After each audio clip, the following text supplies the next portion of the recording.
मेरे शौहर का सेठ मेरे शौहर के सामने ही करने की जिद कर रहा था। मैंने उसे बहुत समझाया कि अकेले में मैं आपको ऐसा सुकून दूंगी जो आप सारी जिंदगी याद रखोगे। वो कहने लगा मैंने अकेले में बहुत बार लिया है, लेकिन अब मैं तुम्हारे शौहर के सामने ही तुम्हारी साथ करना चाहता हूँ।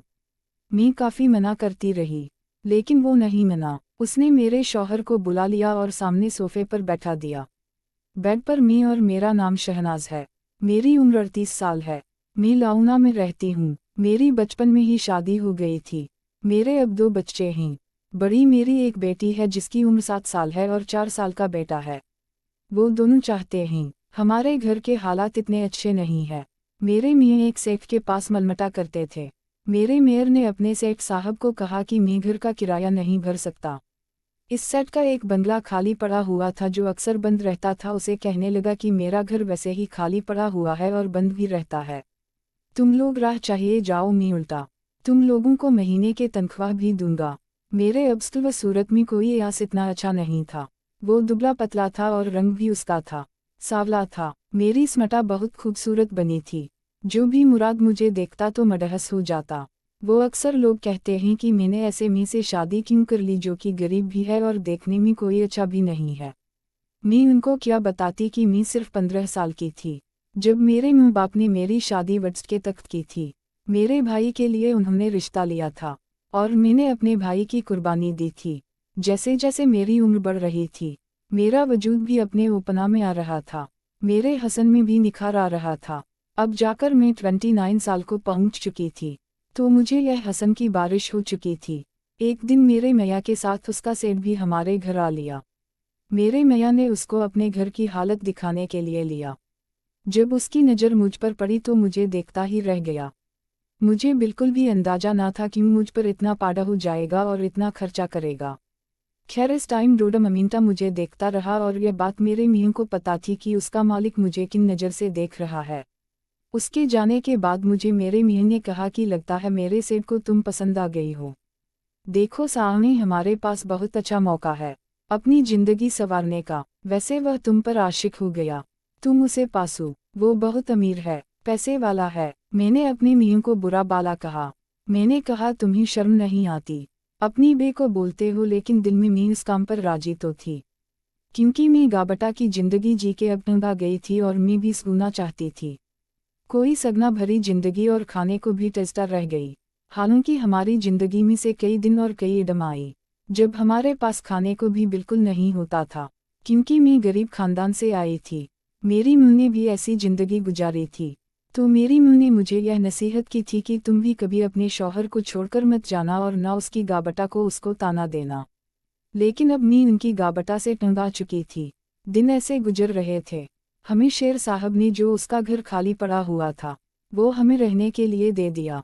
मेरा मैया सारा दिन उसके साथ होता और वह रात में आता था।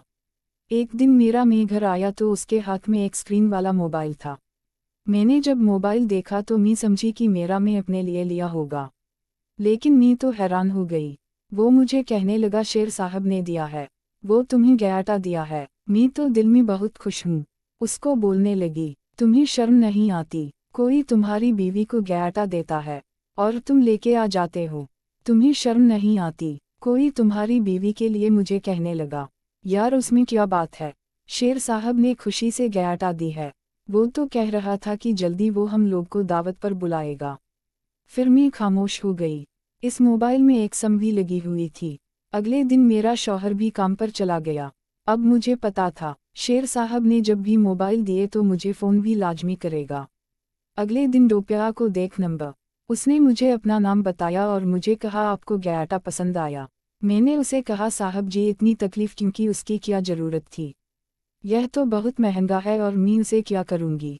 फिर वो कहने लगा, शहनाज मैंने जब से तुम्हें देखा है मैं तो हैरान हूँ कि तुम मेरे मुलाजिम की बीवी हो। इतनी खूबसूरत। मैं तो समझता था कि शायद कोई गम वाली जैसी होगी, ऐसी सबली सी सो के पतली, लेकिन तुम तो शहर की औरतों से भी ज़्यादा आसिया और खूबसूरत हो। यकीन करो शहनाज तुम तो मेरी भी से भी ज़्यादा आसिया हो। साहब ने मेरी बहुत टाइपाई की जिसे सुनकर मैं बहुत खुश हो रही थी। फिर वो कहने लगा तुम्हें कुछ भी ज़रूरत हो मुझे भले कहा रख के किसी भी वक्त फ़ोन कर लेना। मुझे पता था मेरा सर मुझ पर उतना मेहरबान क्यों हो रहा था।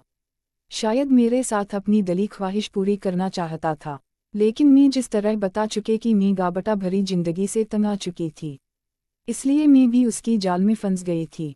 एक दिन रात को शेर साहब का फ़ोन आया। मुझे कहने लगा हम अपनी बच्चों को मत लाना। जब शेर साहब ने बोला कि अपने बच्चों को मत लाना, मुझे बहुत अजीब लगा। फिर मैंने उसे कहा कि हम बच्चों को कहाँ छोड़ेंगे, यहाँ तो हमारा कोई जानने वाला भी नहीं है। फिर वो कहने लगा 2 घंटे की तो बात है, वापस घर पहुँच जाओगे। मैंने सोचा चलो ठीक है, शेर साहब ने हम पर इतनी एहसान की है, मेरे रहने के लिए घर दिया और मुझे कितना महंगा मोबाइल भी तो दिया, तो मैं उसे मना नहीं कर पाई। मैंने उसे कहा मेरे शौहर को भी बता दीजिएगा, क्योंकि वही मुझे आपकी घर का मालूम नहीं है, मैंने कभी आपको देखा नहीं है। वो मुझे कहने लगा, मुझे पता तो था कि शेर साहब ऐसा क्यों कह रहा है, लेकिन मैं समझती थी कि हमारे नए नटलकटा हैं, वो उतना आगे थोड़ी जाएगा। रात को दिन के 10 बजे जब मेरा सआ आया, मुझे कहने लगा श्रीनाथ शेर साहब का फ़ोन आया था। मैंने उसे बताया हाँ आया था। वो कहने लगा हाँ शेर साहब हमें कल अपने फार्म हाउस पर दावत भी बुला रहा है। जब मेरे शौहर ने फार्म हाउस का नाम लिया तो परेशान हो गए। मैंने कहा फार्म हाउस पर क्यों, लोग तो घर पर दावत देते हैं। वो हमें फार्म हाउस पर बुला रहे तो कहने लगा हाँ अजीब तो है। मुझे भी अजीब लगा, लेकिन मैं उसे मना नहीं कर पाया। आखिर उसके उतने आसना हैं हम पर, फिर मैं खामोश हो गई। मैंने कहा चलो 2 घंटे की तो बात है, आगे से शेर साहब से मैं बात कर दूंगी। खैर रात ऐसी गुजर गई। अगले दिन मेरा सारा काम पर गया। मुझे कहा कि रात को सुबह के 8 बजे तक तैयार रहना, मैं तुम्हीं सा ले जाऊंगा। इससे पूछा कि मैं शेर साहब ने तुम्हारे लिए ड्रेसेस भेजे हैं, यह बहुत महंगे कपड़े हैं, तुम यह पहन के चलना। जब वह कपड़े मैंने देखे तो वाकई बहुत महंगे थे। एक एक जोड़ा मुझे 20 से 25,000 रुपये का लग रहा था। मैं तो अपनी पूरी जिंदगी में इतने महंगे ड्रेस नहीं पहने थे। फिर मैंने कहा जब शेर साहब ने इतने महंगे कपड़े दिए हैं तो कोई अच्छी सी सैंडल भी ले देता। खैर आज मैं बहुत अच्छे से तैयार हुई थी और आज मैं बहुत खुश भी थी, क्योंकि हमारी गाबटा ख़त्म होने वाली थी और मैं अपने सीब की नीयत को जानती थी। तू मुझ पर कितना खर्चा क्यों कर रहा है, लेकिन मैं समझती थी कि मैं से शायद एक हद तक रोक लूँगी, एक हद से आगे नहीं बढ़ने दूंगी। रात को सुबह के 8 बजे मेरे शो किसी की बाइक मान के लाए। हम दोनों मी बेबी बाइक पर बैठ गए। यह एक वीरान सा कोई रास्ता था। आगे गए तो बड़े बड़े फार्म हाउस बने हुए थे। एक घर के सामने मेरे मी ने दरवाज़ा खोला तो हम अंदर चले गए और 3-4 कमरे भी नजर आ रहे थे। मेरी मी ने उसके मुलाजिम से पूछा, इब्राहिम साहब अभी तक नहीं आए?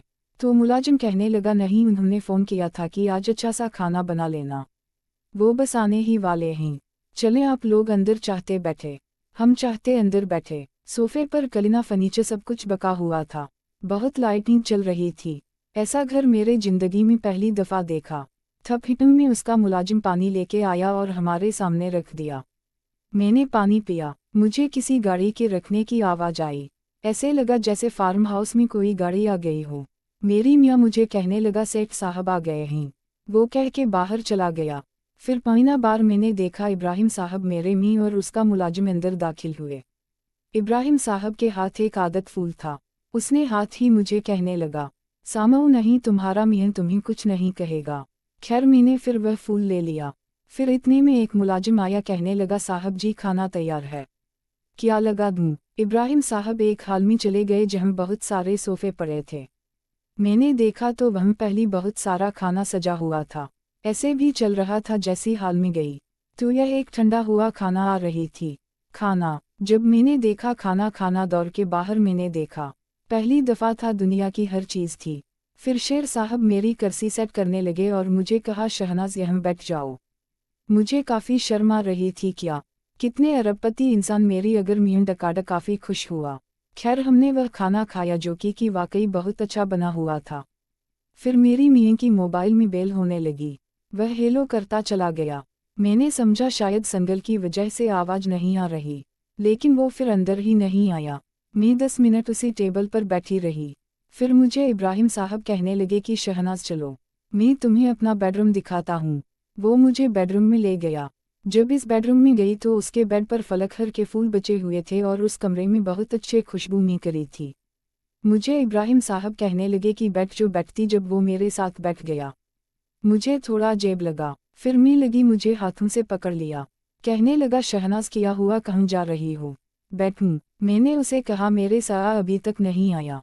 वह कहाँ चला गया? मुझे कहने लगा देखो शहनाज मैंने उसे बाहर भेज दिया, वह भी 1 घंटे तक वापस नहीं आने वाला। मुझे तुमसे बहुत ज़रूरी बात करनी थी। मैं दिल में जानती थी कि सैयद साहब क्या बात करने वाले, लेकिन मैंने कहा क्या बात करनी थी। वो कहने लगा मैंने जब से तुम्हें देखा है मुझे तो रातों को नींद नहीं आती। तुम बहुत खूबसूरत हो, तुम मेरे साथ दोस्ती क्यों नहीं करती दी? जब उसने की कहा तो फिर मैंने कहा इब्राहिम साहब कि आपने मुझे इसलिए उतना महंगा गयाटा दिया था और आपने रहने के लिए घर भी दिया था। आप हमारी मजबूरी से फ़ायदा उठा रहे हैं। नेक्स्ट पार्ट के लिए चैनल को लाजमी सब्सक्राइब करें।